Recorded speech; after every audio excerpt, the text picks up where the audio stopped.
وعافية الأبدان وشفائها ونور الأبصار وديائها وعلى آله وصحبه وسلم. Sekali lagi Bunda. Allahumma sholli ala sayyidina Muhammadin tibbil qulubi wa dawaiha wa afiyatil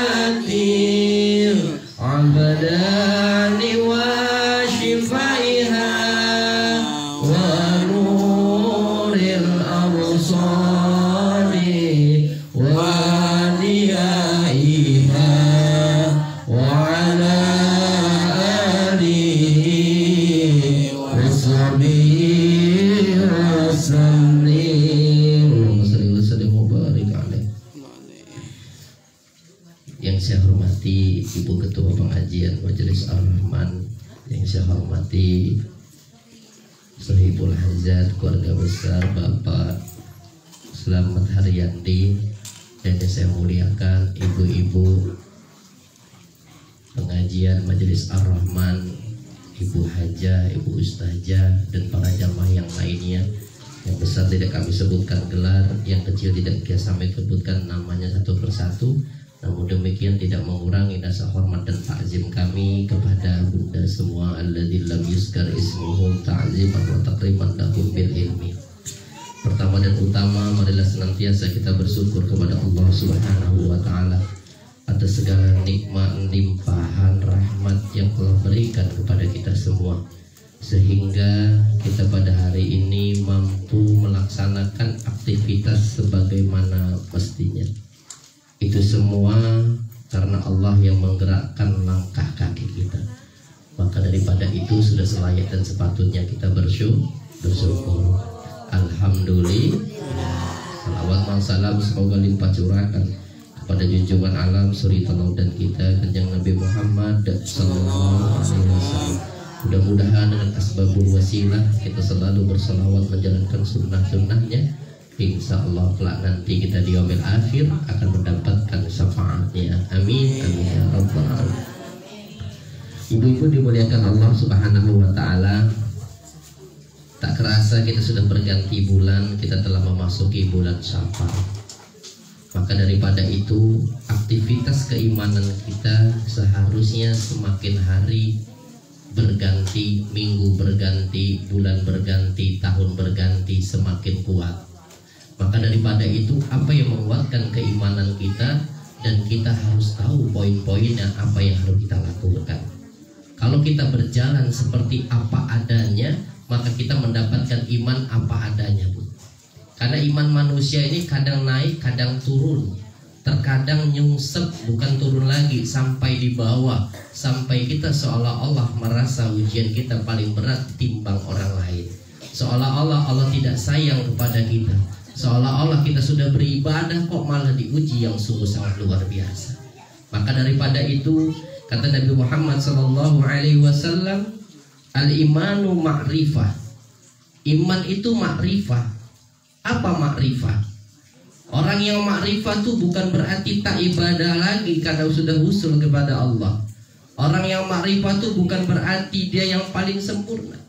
Ma'rifah itu di atasnya mahabbah. Apa mahabbah? Cinta. Seorang suami yang cinta kepada istrinya, jangankan meminta, tak meminta pun ketika sudah tahu, maka dia akan membelikannya. Maka dia akan menjadi suami yang baik untuk istrinya. Sebaliknya, istri yang baik untuk anak-anaknya atau ibu yang baik untuk anak-anaknya selalu memberikan untuk anak-anaknya. Kenapa? Karena cinta. Tetapi kalau cinta gak butuh pengorbanan, berarti cintanya apa? Palsu. Maka daripada itu kita pengajian pada hari ini karena cinta, Bu. Di satu pertama kewajiban, yang kedua karena cinta. Dan kita butuh. Ini makanan kutul arwah yang wajib dicari. Kalau ilmu tak dicari tak akan datang sendiri, Bu. Tetapi kalau rezeki pada hakikatnya tinggal kita jemput. Tapi hidayah wajib dicari. Gak bisa kita duduk manis cuma ngeliat googling langsung kita amalkan. Gak bisa. Kudu ngaji. Maka daripada itu al-imanu ma'rifah. Iman itu ma'rifah. Ketika kita beribadah kepada Allah, ilahi anta maksudi. Ya Allah, engkau tiada Tuhan selain engkau. Anta maksudi, engkau yang ku maksud ya Allah. Warido kamatlubi, sesungguhnya aku hanya ingin mengharap ridomu ya Allah. Bukan karena orang lain, bukan karena ingin dipuja dan dipuji oleh manusia.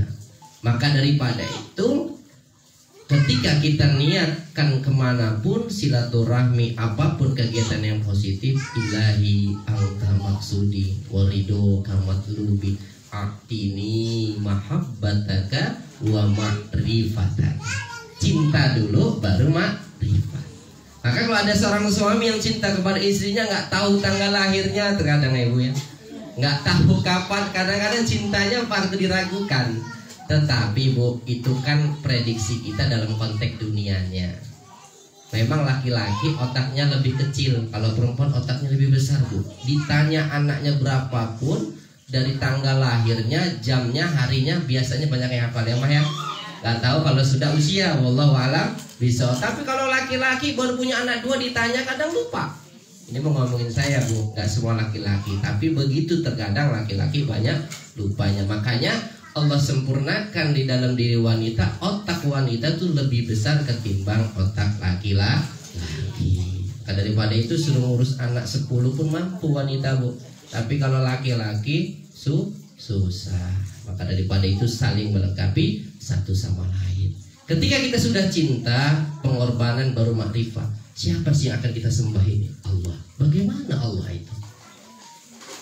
Udah sat, yang penting Allah. Gak bisa begitu. Raditu billahi rabbah. Ya Allah, aku ikhlas engkau sebagai Tuhan. Siapa Allah itu? Wabil islami dina. Inna dinna indallahil islam. Aku ikhlas bahwa yang kupilih agama yang paling baik. Kita tak boleh menganggap semua agama sama Bu. Hati-hati, ini bahasa nusa iman nanti. Tetapi kita tidak boleh menghina agama yang lain. Itu yang paling penting. Ketika kita merasa yang terbaik tapi kita menjatuhkan yang lain, itu tak boleh Bu. Tapi kita harus meyakini bahwa agama kita yang yakin kita raditu billahi rabba wa bil islami dina wa bi muhammadin nabiyya wa rasulah. Ini hakikat kita beriman Bu. Dengan cara apa? Dengan cara mengikuti Rasulullah sallallahu alaihi wasallam. Jadi kita harus belajar adanya Allah wujud dan baqa khalafatu lil hawadisi qiyamuhu binafsihi wadaniyah kudrat iradat. Yang apa? Ilmu hayat sama basar kalam qadiran muridan.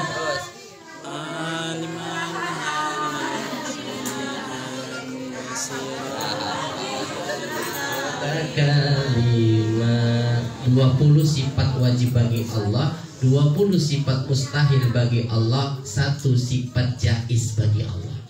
Ada orang yang sudah hijrah, setiap hari ibadah, pengennya diberi, tapi Allah malah menguji. Palang nggak Bu? Ada orang yang tak ibadah, menurut pandangan kita sholat tak, tapi Allah selalu beri. Itu dikatakan sifat jaiznya Allah. Jadi tak boleh kita mengatur Allah. Saya sudah seperti ini ya Allah, kok nggak diberikan lantas? Tugas kita ibadah bukan untuk mengatur Allah, karena Allah berkehendak sesuai keinginannya dan Allah tidak berkehendak sesuai dengan keinginannya. Bukan karena ibadah kita. Kalau ibadah cuma pengen masuk surga atau terhindar dari api neraka, maka ibadah itu cuma karena takut itu. Tapi kalau kita ilahi anta maksudi, karena Allah nikmat ibadah, Allah yang memberikannya, tetapi kita berwasilah. Maka daripada itu wasilah kita thalabul ilmi. Jadi makrifah itu mengenal. Jadi jangan pura-pura kenal sebelum kita belajar. Al-imanu ma'rifatun bil qalbi. Sudah yakin di dalam ucapan, maka masukkan ke dalam hatimu. Tidak ada daya dan upaya kecuali atas izin Allah. Ma asaba min musibatin illa bi iznillah. Baik dan buruknya suatu ujian yang menimpa hambaku, sesuatu apapun kata Allah, kecuali semuanya itu atas izin dan kehendakku. Jadi bukan karena orang, karena si dia saya hancur rumah tangganya, karena si fulan saya hancur rumah tangganya. Tidak, bu, atas izin Allah. Kalau Allah tidak berkehendak maka tidak akan terjadi. Tapi jangan kudu pasrah dulu. Kita ada iya. Kadang orang kebalik, udahlah pasrah, saya nggak sanggup bayar hutang. Mudah-mudahan orang mengingat kayak gitu. Ikhtiar melunasinya. Jangan dibalik ya, Mak ya. Nanti kita punya hutang, Mak, udahlah pasrah aja, nggak sanggup bayar saya. Nah, itu golongan orang-orang yang tidak yakin. Tugas kita ikhtiar. Ada apa ya? La yukallifullahu nafsan illa wus'aha. Tidak mungkin Allah memberikan suatu ujian kecuali Allah telah menyiapkan jalan keluarnya dan hambanya pasti mampu melewatinya. Karena daripada itu kita sering-sering makan hutul arwah, yaitu makanan iman. Makanan hutul asbah secukupnya saja. Wa qaulun bil lisani wa amalun bil arkan. Dan mengatakan dengan lidah serta hatinya tadi, dan dengan fi'li atau jasad kita melakukan perbuatan baik. Sudah yakin beriman, kalau nggak sholat kacau. Kita ngaku beriman, lagi ngaji, wajar nggak berbuat dosa. Dalam keadaan sendiri kita masih beriman, itu yang sungguh luar biasa. Di dalam kamar sendiri megang HP, kita beriman kepada Allah, itu yang keren. Maka apapun gundah dan galau kita, ala bizikrillah tatmainnul qulub. Dengan mengingat Allah, hati akan menjadi tenteram. Bukan hanya zikir, Bu. Sholat juga zikir, berbuat baik juga zikir, sholawat juga zikir. Tapi zikir yang makdoh ialah menjalankan sholat 5 waktu.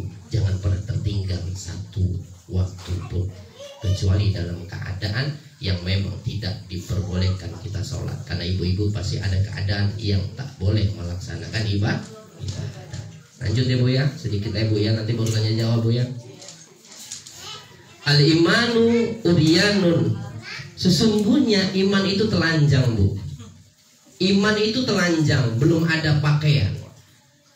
Apa pakaian iman? Walibasuhu taqwa. Maka ketika kita beriman harus dihiasi dengan takwa. Apa takwa? Takut kepada Allah. Bukan karena ramai saja, takut kepada Allah pun di mana berada, maka kita akan selamat. Tapi kalau takutnya karena ada seseorang ataupun manusia, maka ketakutan itu hanya di hadapan makhluk, maka kita akan celaka. Maka iman itu pakaiannya takwa, wazinatuhul haya, dan perhiasannya ialah malu. Jadi kalau ada orang beriman harus banyak malu, Bu. Tapi bukan malu ikut pengajian. Malulah kalau nggak ngaji, sehat ini kok. Mohon maaf, ada nenek yang mohon maaf lagi dikena uji mau, tapi semangat ngajinya. Itu menandakan apa? Bahwa malu ketika kita tidak menuntut ilmu. Malu kalau kita nggak sholat. Malu kita kalau nggak bayar zakat. Malu kita ada rezeki kita nggak pergi haji dan umroh. Malu kita tidak berbuat kebaikan padahal kita mampu. Jadi perhiasan iman ialah malu. Dan terakhir, wazamartuhul ilm atau ilmu, dan buahnya iman adalah ilmu. Ibu sudah beriman, yakin dari rumah, ingin menuju ridha Allah Subhanahu wa ta'ala. Kita punya rasa malu dan takwa, dan insya Allah pulang nanti membawa ilmu. Itulah hakikat daripada iman. Terakhir saya bacakan hadis lagi. La yu'minu ahadukum hatta, tidaklah dikatakan beriman, kata Rasulullah Sallallahu Alaihi Wasallam, sampai dari kalian mencintai untuk saudaranya, yuhibbu li ahihi ma yuhibbu li nafsihi, melebihi cinta kalian terhadap dirinya sendiri. Jadi kalau kita merasa beriman, ada tetangga kelaparan, kita nggak terketuk hatinya, kita belum beriman. Ada tetangga kelaparan, kita bolak-balik umroh tiap bulan, tapi kita tidak menyantuni tetangga kita. Masakan kita yang kita masak, ketika tercium baunya dengan tetangganya, menurut fikih kudung asi, Pak. Sekarang kan susah kalau masak nggak kecium baunya ya. Kalau mau ya beli ya, nggak kecium baunya ya. Tapi kalau kita masak, apalagi kalau masih pakai kayu, Bu, nikmat bau tercium. Maka daripada itu, tetangga yang terdekat kanan kiri dua, berikan sedih yang kita mampu. Sampai kalau ada keroncongan tetangga kita bunyi piring, Bu, karena laparnya tidak ada beras yang dimasak, sedangkan kita makan nikmat, itu kata Rasulullah belum termasuk beriman kalau kita tidak empati. Daripada itu, tujuan ngaji kita ini untuk benar-benar takut kepada Allah. Jangan khawatir Bunda, urusan dunia itu Allah sudah atur.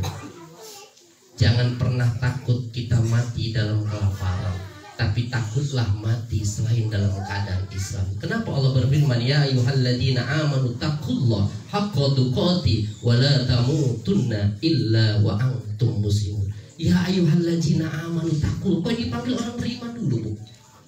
Bukan ya ayyuhannas. Kenapa orang yang beriman yang dipanggil Allah?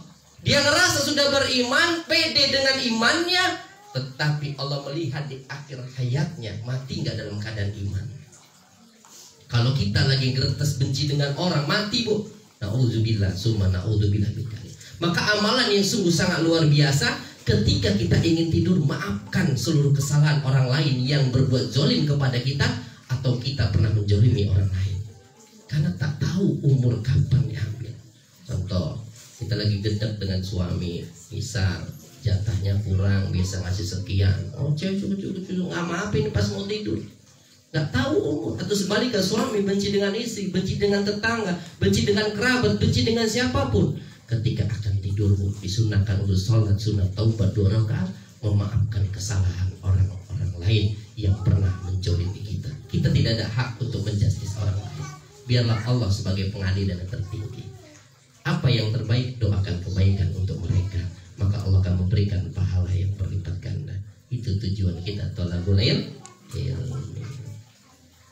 Saya rasa sedikit saja, karena saya lebih suka ada tanya jawabnya. Mudah-mudahan bermanfaat dan untuk kita semua, dan mudah-mudahan Allah wafatkan kita dalam keadaan membaca la ilaha illallah. Maka setiap ngaji tadi dibaca sama Bunda la ilaha. Itu bukan untuk dihafalkan, tapi dibaca. Karena cuman ayat itu yang insya Allah akan mengantarkan kita wafat dalam keadaan husnul khatimah. Amin, amin ya rabbal. Ada baiknya dari Allah, ada salah dan khilafan saya. Pada Allah saya mohon ampun, astagfirullahaladzim. Pada ibu-ibu semua saya mohon maaf yang sebesar-besarnya. Kalau yang bertanya silahkan, selagi saya bisa jawab insya Allah saya jawab. Selagi belum mampu saya jawab, jadi PR untuk saya. Falyatafadhalu pada Bunda semua.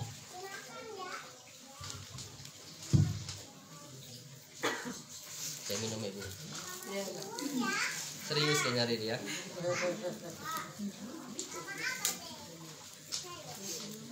Ayo dipandu Mbak MC yang mau nanya. Iya Bunda. Oma ini biasa. Oma mantau dulu Oma.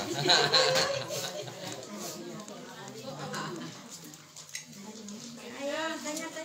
Ya Bunda, silakan Bunda Tri mau nanya. Kasih mic Bu. Iya Mbak, kasih Mbak.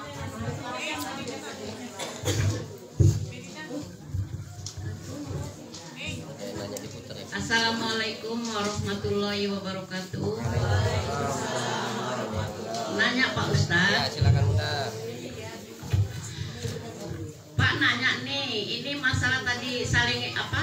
Kalau kita punya salah, kalau kita suka apa tadi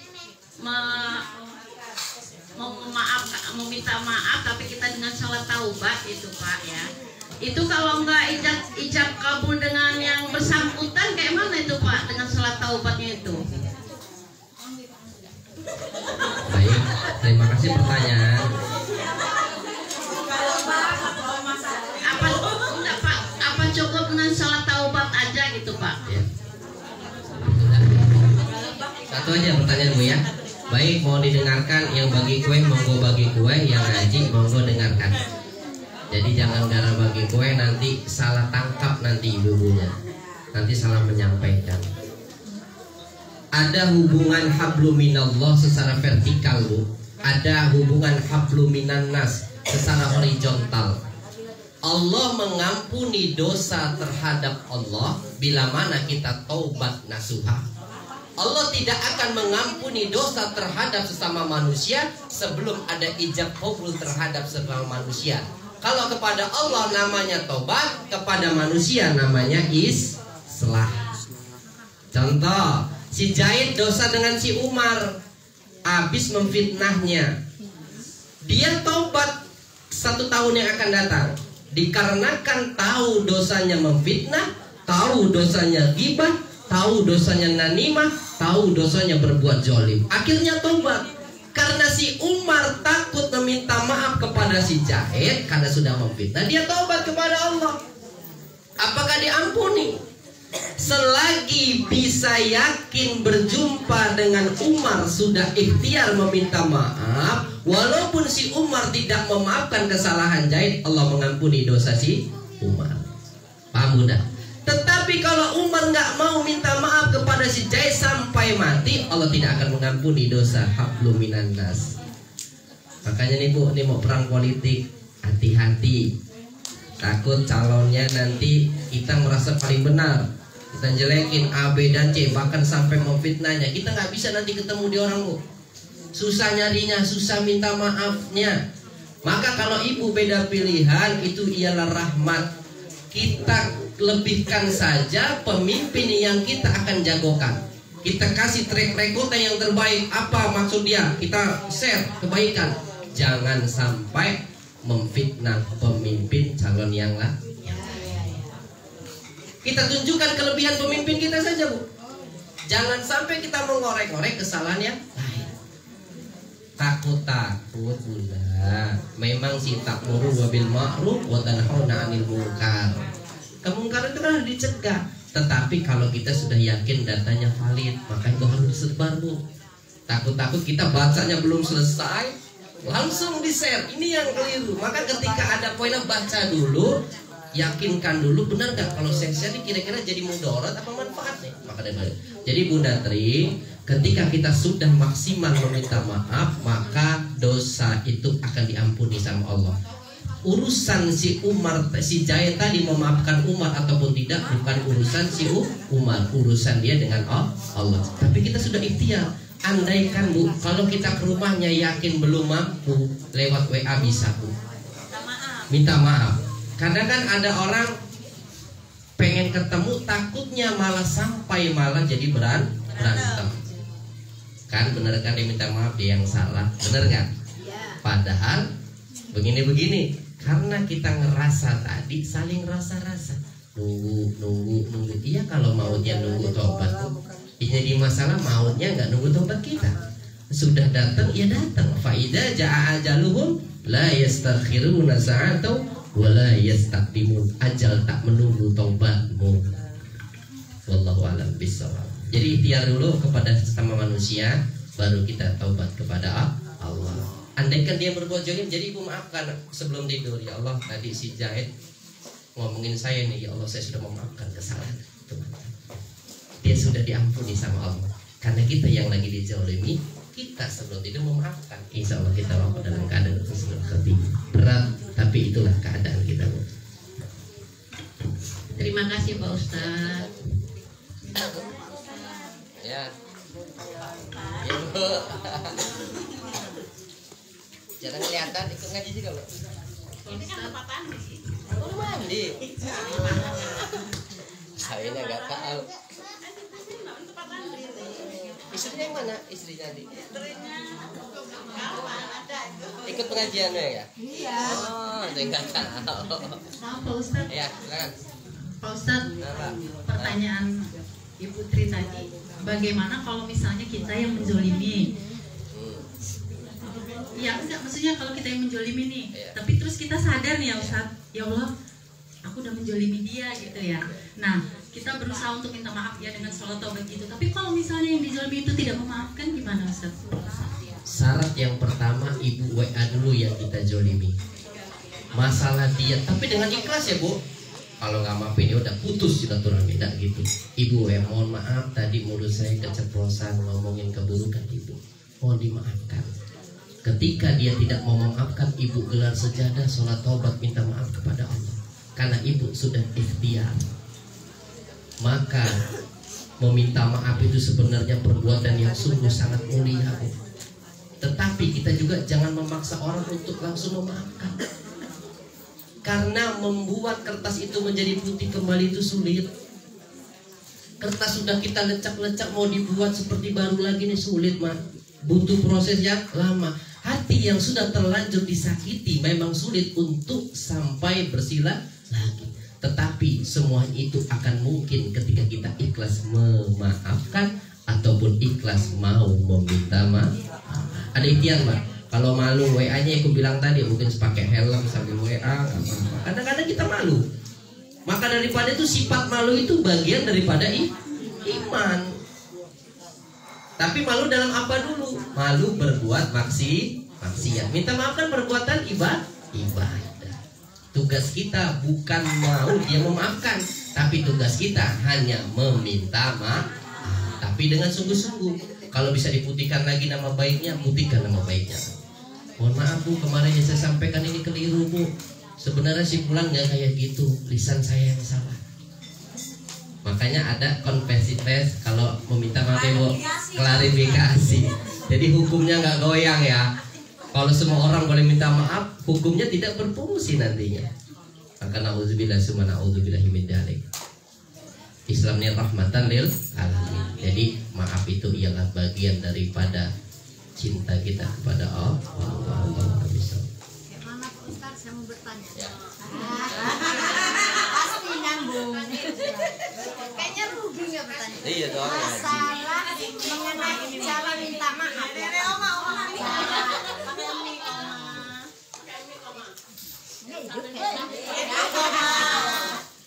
Ini Oma cetek dulu Oma. Cetek dulu Pak Ustaz.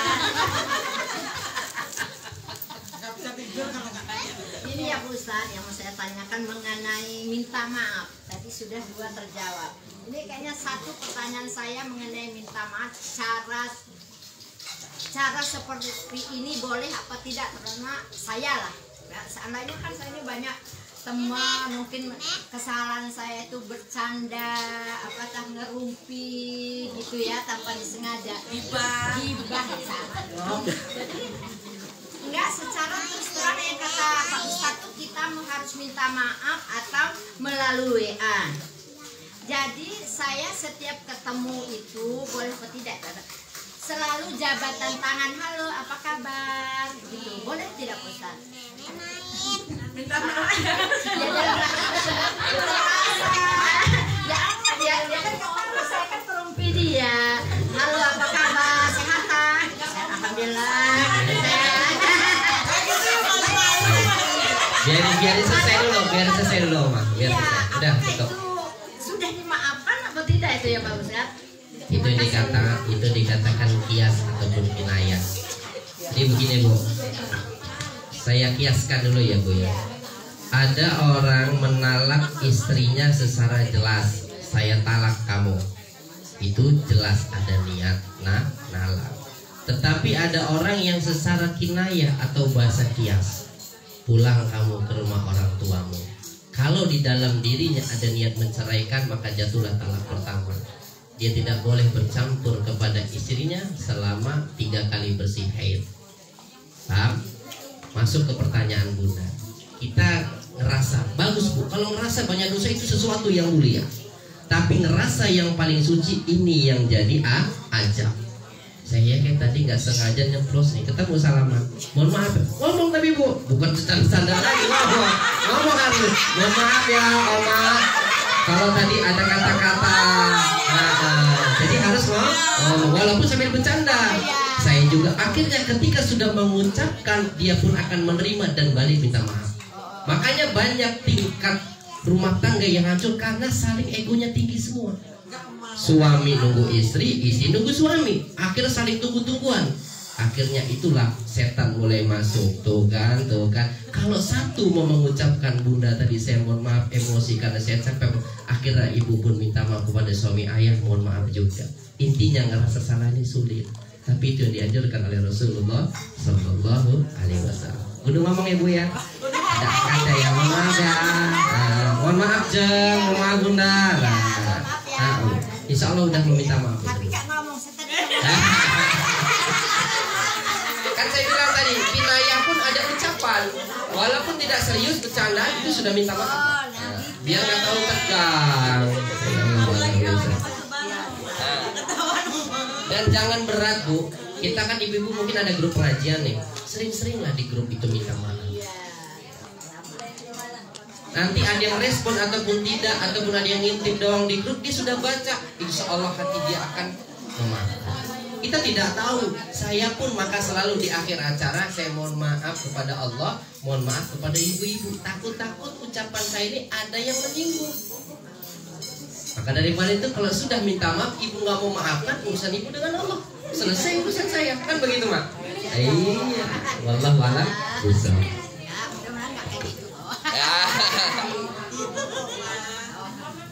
Silakan Bu, sambil dicicipin Bu. Mau tanya? Bu. Oke. Mau nanya Tat? Ya, silakan. Misalnya ada anak yang diambil sama orang nih Tat. Nah, apakah anak itu sudah diangkat orang gitu Tat? Nah, apakah dosa anak tersebut masih menjadi tanggungan orang tuanya ataukah orang tua yang mengangkatnya Tat? Apabila dia berbuat dosa gitu Tat. Terima kasih. Diambilnya sudah balik apa belum? Sebelum masih kecil ya. Dia tahu kalau itu orang berangkat ya? Tahu Tat. Baik. Jadi Bunda tolong didengarkan. Tidak ada dosa itu ditanggung orang tuanya, kecuali orang tuanya yang menyebabkan anak itu durhaka kepada Allah. Anak itu dikarenakan orang tuanya tidak mengajarkan perkara agama. Sekali lagi saya sampaikan, dosa anak tidak ada ditanggung orang tua, kecuali orang tuanya terlibat dalam kemaksiatan. Punya anak tak dididik agama, dianya nggak sholat, jojong baik, dianya belum bisa ngaji, dibiarin aja. Itu orang tua ikut andil dalam perbuatan dosanya. Ma ta'budu ma mim ba'di. Allah berfirman, ma ta'budu ma mim ba'di. Keluarga Yakub alaihissalam. Wahai anak-anakku, jikalau ayah dan ibumu mati, siapa yang kalian akan sembah wahai anak-anakku? Kalau kita kan beda Bu. Nah, kalau mama gak ada, bapak gak ada, siapa yang bayarin kamu sekolah? Nah? Benar kan Bu? Siapa yang kasih makan? Kita lebih takut kultul asbahnya ketimbang kultul arwahnya. Asbah ini Bu gampang banget Bu, atas izin Allah makan kita Bu, banyak yang ngasih. Tapi kultul arwah secara rohani tidak mungkin didapat secara instan tanpa adanya belajar. Maka daripada itu saya jelaskan, tidak ada dosa yang ditanggung kecuali kita terlibat dalam kemaksiatan. Anda nggak bisa ngaji kita diamin. Tetapi kalau kita sudah mengajarkan nak ngaji, nak sholat, kitanya juga sholat. Dosa orang tua terhadap anak Bu, contoh kita nyuruh anak kita sholat, kitanya nggak sholat, tugas anak tetap bakti kepada orang tua. Walaupun orang tua kita nggak sholat, urusan dosa orang tua urusan dengan Allah, tugas kita bakti kepadanya. Selesai. Tapi kadang banyak anak lebih pintar kepada orang tuanya diceramahin. Saya Bu, kalau orang tua nggak nanya, saya nggak berani menjelaskan. Tetapi ketika orang tua sudah nanya, baru kita salib. Kadang saya pun nanya dengan ibu saya. Takut-takut nggak sengaja saya menggurui orang tua saya, durhaka saya. Tapi ketika orang tua nanya, nak, tadi ibu ngaji begini-begini, sama saling jelasin. karena bertanya. Jangan pernah niat menasihati orang tua, tapi niat doa karena kebaikan untuk mereka. Bisanya kita karena doa mereka, suksesnya kita karena angkat tangan mereka di hadapan Allah Subhanahu wa ta'ala. Ridho wali-wali wa subhanallah fi subhanallah.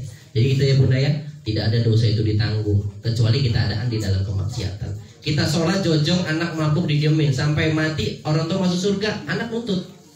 Bapak saya nggak pernah ngasuh saya perkara agama, ya Allah saya tidak ridho, tidak ikhlas dia masuk surga, ditarik. Karena tak budu memen, nak bagaimana kamu nanti makan? Yang dipikirin mangan, baik orang mikirin agamanya. Wallahu a'lam bishawab. Jelas ya, Mbak ya.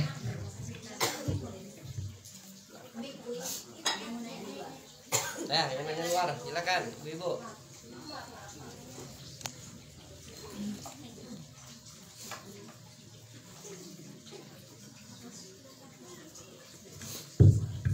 Bismillah.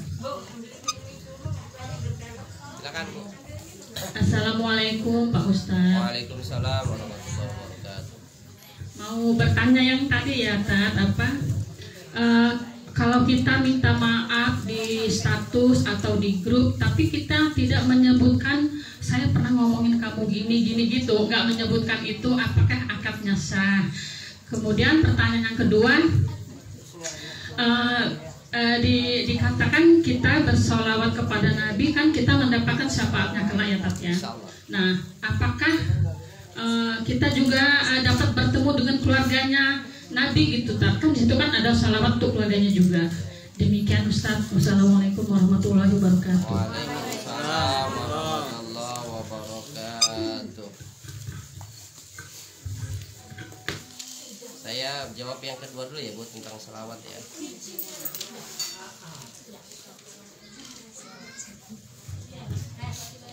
Ketika kita berselawat kepada Nabi, kelak kita akan mendapatkan syafaatnya, dan kita pun akan kelak bersama berkumpul kepada ahli keluarganya. Maka selawat yang abdul, Allahumma sholli ala Sayyidina Muhammad wa ala ali Sayyidina Muhammad.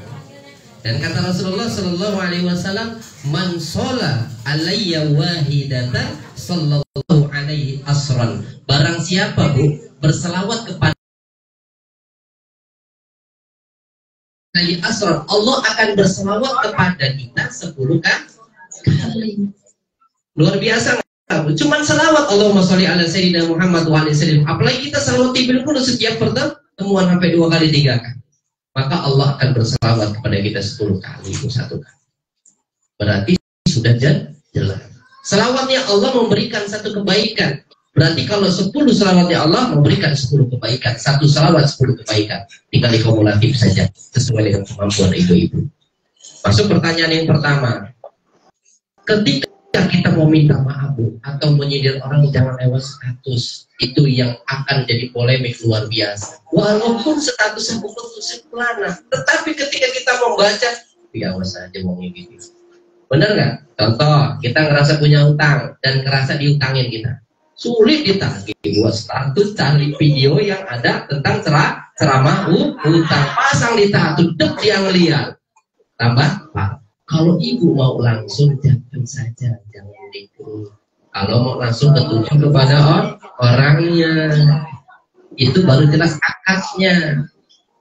Misal ibu ngerasa ada masalah dengan si Sarkona, mohon maaf ya ada namanya Sarkona ya Bu ya, ini contoh saja. Maka ibu jangan buat di grup, cukup japri Bu, tadi mohon maaf skip saya ngomongin ibu, itu lebih baik. Timbang kita di grup yang ada yang tidak paham, ujung-ujungin, kamu ujung-ujungin nggak?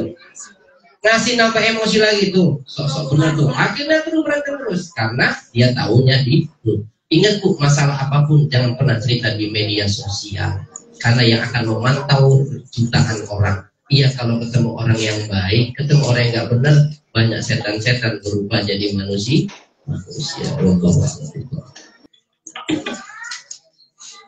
Jelas ya Bu ya? Insya Allah. Ya, yang lain.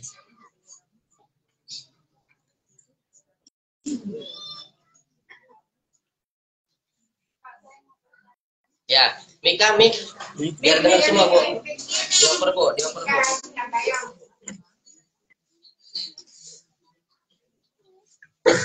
Assalamualaikum. Waalaikumsalam warahmatullahi wabarakatuh. Pak, kita kan sedang sholat nih Pak. Nah, terus ada kucing. Nah, kucing itu nggak mau pergi, terus bersin sama apa? Hilak ke situ. Apakah kita sholatnya sah? Terima kasih. Jadi kucing itu binatang yang tidak najis, tapi kotorannya najis. Paham? Kalau bersinnya cuma bersin biasa nggak najis, tapi kalau bersinnya muntah najis. Karena ada kucing-kucing itu muntah bersama makanannya itu najis. Maka ketika kita melihat batal sholatnya kudu diulang. Paham? Tetapi ketika kita tak melihat kucing itu bersin di depan sujud kita atau di belakang kita, kan bukan bagian sholat, maka sah sholat. Tapi kalau ibu lagi sholat, kucingnya di depan bersinnya muntah dari makanan yang dia konsumsi tadi, muntah. Ada kucing itu muntahnya banyak bu. Pernah lihat ya bu ya? Itu najis. Sesuatu yang muntah dari perut najis. Kayak kita mabok dalam perjalanan bu, naik mobil mabok, muntah nih, najis. Maka disempurnakan dulu, disetruk dengan air kumur. Kalau ibu langsung nelen, puasanya batal bu. Karena ada makanan. Tapi kalau sudah dibersihkan, kumur-kumur, lepek, ada yang tertera lagi, sudah suci. Tidak sengaja, puasanya nggak batal. Karena dia sudah keluar dari perut. Tapi kalau bersihnya cuma bersin biasa, nggak keluar dari perut, kayak ingusan, umbelan. Ibu umbelan lagi sholat, mau kena, nggak apa-apa, itu bukan najis. Sah sholatnya. Mau ingus sebanyak, nggak apa-apa, itu bukan najis. Bukan jorok, namanya lagi musim kadang kan. Meler, apalagi subuh biasanya. Mau ngelap nggak apa-apa, itu bukan najis. Tapi kalau muntah dia najis, harus dibersihkan terlebih dahulu. Jelas ya Pak ya?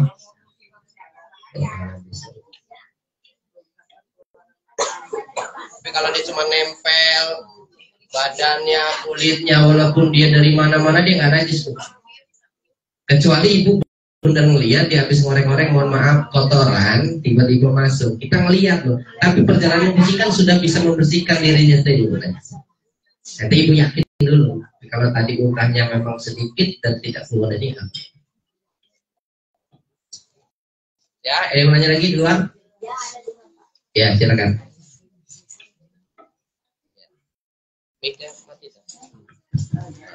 Bismillahirrahmanirrahim. Izin bertanya Ustaz. Ini mengenai sedekah subuh ya Ustaznya. Sedekah subuh itu kan kita menabungnya di subuh hari tetap ya. Kalau seandainya niat kita sudah subuh hari tadi memberi, tapi keadaan kita punya rezekinya siang, tetap itu kita nggak dapat. Harapnya sore. Iya, baik. Ada sedekah yang paling sempurna yaitu di subuh hari setelah sholat subuh. Maka daripada itu saya sarankan ibu sedekah sesuai kemampuan. Punya uang 50.000 dipecah 2.000 atau 1.000. Kalau ibu tadi niat sedekah subuh tapi adanya di siang hari, berarti sedekahnya siang hari. Karena waktu suruhnya kan cuma sampai jam 6. Maka daripada itu sedekahnya nggak perlu banyak. Misalnya ibu mampunya 1.000, tukerin bu. Uang 30.000 itu dipecah. Kita siasat, kita investasi kepada Allah dengan kemampuan kita. Tapi kalau ibu mampu 100.000, yang ngapain 5.000? Kemampuan orang itu bukan terukur dari jumlah materinya, tapi bagaimana menyiasatinya. Uang 30.000, ibu tukerin 1.000-an. Tiap habis sholat subuh masukin celengan. Niat sedekah subuh. Besok 1.000 lagi. Uang ini walaupun belum diberikan kepada orang lain sudah termasuk sedekah. Karena kalau langsung diberikan masih kecil Pak. Tunggu sebulan. Atau niat zakat juga, nggak apa-apa. Niat zakat pada subuh. Hasil ini saya 50.000, berarti saya harus dagang gorengan. Dapat 50.000 untungnya, ibu wajib bayar zakat. Keluarin zakatnya 50.000, 2,5%-nya berapa bu? 1.250 ya? Yang punya kalkulator. Ibu nyelengin, saya hari ini niat zakat. Kalau langsung diberikan ke orang kan kecil mak. Tunggu sebulan. Ibu kalau dagang nggak bayar zakat, Allah perangi bu. Bangkainya itu wajib dibuang, maka wajib dizakatkan. Sudah sebulan baru akan bayar zakat. Sedekah hukumnya nggak wajib, tapi zakat hukumnya wajib. Banyak yang keliru, pengennya bagus, bayar sodako gede, tapi zakat nggak dibayar-bayar. Atau sebaliknya, hutang ada, kita bayar sodako. Ini keliru. Bayar hutang itu pahalanya jauh lebih besar ketimbang kita sodako. Tetapi, ada tetapinya Bu. Tapi kalau hutangnya ratusan juta tidak mungkin langsung dibayar, laju kita nggak sodako-sodako. Maksudnya tuh hutangnya yang mampu dicicil, Mas. Contoh, kita punya hutang 10 juta, cicilan setiap bulannya 500.000. Kata Allah, kalau kita bayar sodako nanti diganti 10. Sodako, sedangkan nyicil hutangnya enggak, zolim. Cicil hutangnya 500.000, ada sisa 5.000 sodako. Dahulukan hutangmu. Tapi kalau hutang gede, jangan ke sodako. Sodako sesuai dengan kemampuanmu, bukan dipaksa. Sodako tanpa bala, sodako itu menghindari bala. Kalau zakat Bu, membersihkan harta kita, maka wajib dikeluarkan sesuai dengan kemampuan. Ibu hasil dari manapun zakatkan. Bersih enak Bu. Kalau ibu sudah bayar zakat tuh nikmat. Tanya suami yang ngasih rezeki ke ibu tiap bulan ya. Ayah, udah dipotong belum zakatnya di kantor? Kalau belum, ibu yang potongnya. 2,5% dari hasil, nikmat hidup kita. Kalau sudah, terserah ibu mau sedekah boleh, enggak masalah. Kita yang tahu ekonomi. Hukumnya nggak wajib sedekah, tapi kalau zakat itu tanya suami, ya sudah bayar zakat belum dikasih bunda ini? Oh belum Bun, tolong potongin. Maka zakat itu dikeluarkan dulu, baru belanja. Bukan belanja dulu, baru keluarkan. Kalau belanja dulu pasti habis. Tek utang maning kita deh. Ya orang nggak mau dibayar di awal. Kadang-kadang keluarnya lebih gede teh. Kalau kita nggak mau keluar itu lebih gede. Allah cuma suruh ngeluarin 2,5%, nggak mau dibayarkan, bangkai itu akan menggerogoti harta yang tersisa, keluarnya lebih gede daripada 2,5%. Bukan ngancam Bu, ini kata orang. Maka kalau nggak tahu ilmu kita bertanya, boleh kita nggak juga Allah bisa. Jelas ya Bu ya, Bunda ya. Kami disiasatin aja. Ya, ayo silakan Bu. Mau tanya Pak Ustaz, kan saya gitu punya utang, terus orangnya itu pergi hilang kontak gitu. Terus saya tuh katanya ada yang kasih ke masjid, ada yang kasih ke anak yatim gitu. Terus itu yang benarnya, yang sahnya gimana? Orangnya hilang kontak, udah saya cari-cari nggak ada. Baik, terima kasih pertanyaan Bu ya. Asalkan kita sudah maksimal untuk mencarinya. Kita tahu si Jahit utang, kita punya utang sama si Jahit tuh sudah setahun, 2 tahun, 3 tahun, dan kita baru ada rezeki ingin membayar. Rupa Jahit nggak tinggal lagi di Bandar Lampung. Kita cari ahli warisan. Ahli warisan tak ada juga, kerabat yang terdekat, mungkin teman atau tetangga yang dekat dengan si Jahit semasa hidupnya. Kalau sudah tadi ahli warisan tak ketemu, kerabat tak ketemu, sahabat terdekat tak ketemu, baru ibu niatkan utang tersebut dengan jumlah yang sama, sodakokan atas nama Fulana binti Fulana yang mengutangi kita tadi. Karena ada hak ahli warisnya untuk menerima apa yang pernah dipinjamkan kepada kita. Jelas Bunda ya? Tapi ikhtiar dulu, tunggu dulu, jangan buru-buru. Langsung saja kasih, tidak bisa Bu. Kita cari dulu. Takut-takut sudah memberikan ke orang lain, kalau mau si Jahit ini. Waduh, double kita kan. Nah berarti niat kita awal itu sudah sedekah Bu. Gak apa-apa. Maka dari itu jangan buru-buru kita ngambil dalil ke akal kita. Udahlah, orang udah pergi cuma lost kontak. Tapi ikhtiar minimal 40 hari ibu cari. Cari itu ya kalau nggak mungkin kan kita nggak mungkin misalnya di Jakarta kita ke Jakarta bolak-balik udah habis bayar hutang seharusnya kan. Maksudnya kita ikhtiar cari teman dekat dia, bibinya atau keluarga terdekat dia. Kalau memang sudah tertentu boleh ibu akadkan kepada masjid boleh, yatim piatu boleh, fakir miskin, intinya untuk kegiatan sosial. Wallahu a'lam bishawab.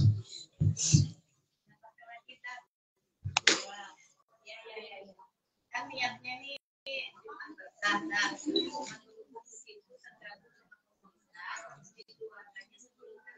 tapi niatnya sedekah di Jumat gitu. Tapi dikeluarkan sebelum hari Jumat.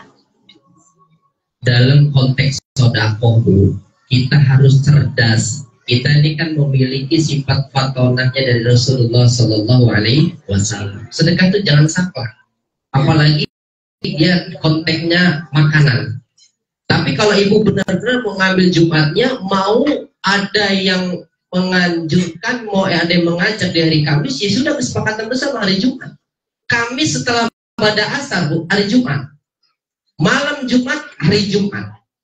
Contoh, pas malam Jumat ada yang butuh makanan, ibu, pengajian. Sedangkan ibu nunggu hari Jumat, laparnya malam Jumat, maka keluarkan boleh. Tetapi dengan catatan, namanya organisasi tadi, Mbak, kudu ada laporannya. Misal sedekah Jumatnya 50 kotak, malamnya ada yang butuh, keluarkan 25. Jadi seperti itu, Mbak, sah. Yang penting ada komunikasi sesama anggota organisasi sedekah tadi. Kalau sudah diberikan kan ada laporan, Bu. Bu, mohon maaf, Bu, sedekah dipoto itu boleh, Bu, karena itu dokumentasi. Yang penting bukan mau merendahkan orang yang menerima, karena kita ada tanggung jawab kepada orang yang menitipkan kepada kita. Memang, Bu, semua orang yang sedekah itu udah yakin dengan kita ikhlas. Tapi kalau kita kasih bukti, alhamdulillah, Bu, uang ibu sudah kita berikan ini. Tambah senang nggak, Bu? Besok sedekah lagi lah, di ini keren habis. Jadi seperti itu. Jadi jangan takut riya. Dokumentasi itu bagian dari syiar innama amaluhu binniyat. Segala sesuatu tergantung niat. Kita siapa ya? Allahu a'lam bishawab. Pak, Ya, Bu, silakan, Bu. satu lagi ya Pak ya. Dua lagi boleh, Bu. Ini Pak yang mau saya tanyakan. Tadi katanya kita mau mengamalkan ilmu itu tanpa guru kan sia-sia katanya. Ya. Tapi yang mau saya tanyakan, ini kan sekarang kan di HP, YouTube itu kan banyak ya Pak yang doa-doa segala macam. Jadi kalau kita melihat di HP itu kita amalkan sendiri, terus kerjakan pendengar kita catat. Itu gimana Pak? Sia-sia apa enggak gitu Pak? Terima kasih Pak. Terima kasih, Bu. Tidak ada amalan yang sia-sia dalam kebaikan. Akan tetapi ketika kita mengamalkan di dalam YouTube, Facebook, media sosial yang lain dan langsung kita amalkan, takut kodam jinnya masuk, Bu. Contoh, ada suruh baca zikir ini 100 kali. Itu kita nggak nanya lagi, guru, kita amalkan. Terus kita amalkan, masuk ini, kita jadi stres, Bu, nantinya, Bu. Maka daripada itu boleh ibu catat, tapi koordinasikan dulu dengan guru, Bu. Misal, Bunda kalau nganggap saya guru atau nganggap saya anak, Bu. Nah, ibu dapat amalan di YouTube ini gimana menurut Bunda? Saya akan tanyakan lagi kepada guru saya. Guru saya ada gurunya lagi, ada gurunya lagi. Ada yang bertanggung jawab atau ijazah. Ya, Bu. Saya ijazahkan kemarin baca apa, Pak? Ya Rabbi bil Mustafa tadi kan? Baca setiap habis ngaji. Maka itu sah, ada yang memberikan. Tapi kalau di dalam YouTube ataupun siapa kiainya, siapapun habibnya, jangan buru-buru diamalkan sebelum ditanyakan kepada ahlinya. Karena itu perkara itu, Bu, kalau nggak kuat jadi stres. Apalagi kalau cuma untuk hajat. Amalkan ini, hajat nggak kabul-kabul. Nggak ada yang bimbing di YouTube. Apa pernah dengan kita orang YouTube? Dibimbing setiap hari enggak? Kalau dengan kita yang ngaji, Bu, ibu kan WA. Nah, saya udah ngamalin ini, reaksinya begini, gimana tulisannya? Ada yang bimbing. Saya nggak apa-apa, saya nggak dulu saya. Jelas sangat ilmunya. Kalau sia-sia enggak ya, Mak? Karena zikir itu tidak ada yang sia. Tetapi alangkah baiknya dipertanyakan kepada ahlinya, biar bisa membimbing. Contoh, ibu baca la ilaha illallah. Kalau itu ditalkin atau dibaiat diberikan ijazah itu jauh lebih mulia. Bukan berarti kita nggak boleh baca la ilaha illallah. Boleh. Tapi kalau kita ditalkin diberikan ijazah, kita tahu tempat jatuhnya latifahnya, nikmat. Ibarat ibu bawa mobil sudah ada SIM-nya. Mau ada polisi mau apa katanya. Jelas ya, Mak ya. Intinya nggak ada ijazah. Tapi langkah baiknya dipertanyakan kepada ahlinya. Allahu a'lam bishawab. Ya, silakan makan dulu, Bu. Ya, ayo, Bu. Ayo, Bu. Ayo, makan.